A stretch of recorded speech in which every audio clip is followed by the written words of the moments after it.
ठाकरेंची शिवसेना असो किंवा मग शिंदेंची शिवसेना, एकमेकांवर आरोप प्रत्यारोप करताना दोन्ही शिवसेनेच्या नेत्यांनी प्रत्यक्ष किंवा मग अप्रत्यक्ष चुकीच्या गोष्टी केल्याची कबुली दिली आहे. त्यावर महाराष्ट्राला पडलेले प्रश्न एबीपी माझा उपस्थित करत आहे. नीलम गोऱ्हेंचे आरोप, 2 मर्सिडीजच्या बदल्यात ठाकरेंकडून 1 पद. नीलम गोऱ्हेंच्या आरोपांवर माझाचे सवाल. ठाकरेंच्या शिवसेनेत पद उपभोगताना आक्षेप का घेतला नाही? आमदारकी आणि विधान परिषदेचं उपसभापतीपद स्वीकारताना ठाकरेंची कार्यपद्धती मान्य होती. शिंदेंसोबत सुरुवातीपासूनच ठाकरेंना जय महाराष्ट्र का केला नाही? नीलम गोऱ्हेंवर राऊतांचे आरोप, उमेदवारीसाठी गोऱ्हेंनी पैसे घेतले. संजय राऊतांच्या आरोपांवर माझाचे सवाल. नीलम गोऱ्हे उमेदवारीसाठी पैसे घेत होत्या, तर त्यांना पक्षात मानाचं स्थान कसं मिळत होतं? नेत्यांकडून उमेदवारीचा राजकीय बाजार ठाकरेंच्या सेनेला मान्य होता. ठाकरेंच्या सेनेत उमेदवारीसाठी किती नेत्यांना पैसे द्यावे लागले?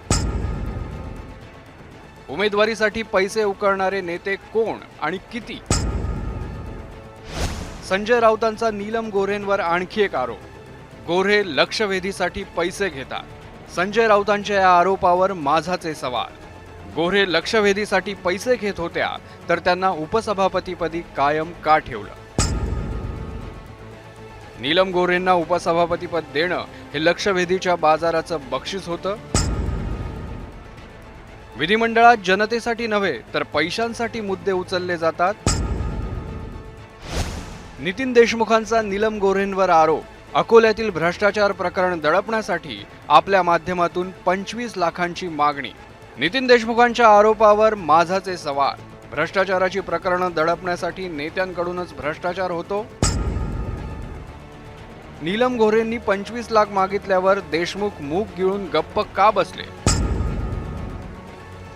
भ्रष्टाचाराचं प्रकरण नितीन देशमुखांनी लावून का धरलं नाही? भ्रष्टाचार कितीही मोठा असला तरी नेते आणि पक्ष वाचवण्यालाच प्राधान्य.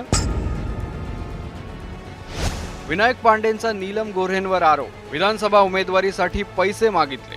विनायक पांडेंच्या आरोपांवर माझाचे सवाल. पैसे मोजून उमेदवारी मिळवणं पांडेंना मान्य होतं. उमेदवारीसाठी मोजलेले पैसे भ्रष्टाचारातून परत मिळवले जातात. उमेदवारीसाठी गोऱ्हे पैसे घेतात याची ठाकरेंकडे तक्रार केली होती.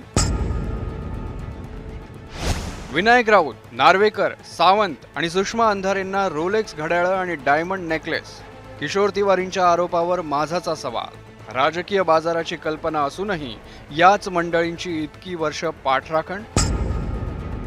किशोर तिवारींचा आणखी एक आरोप, तानाजी सावंतांना पैशाच्या बदल्यात खुर्ची.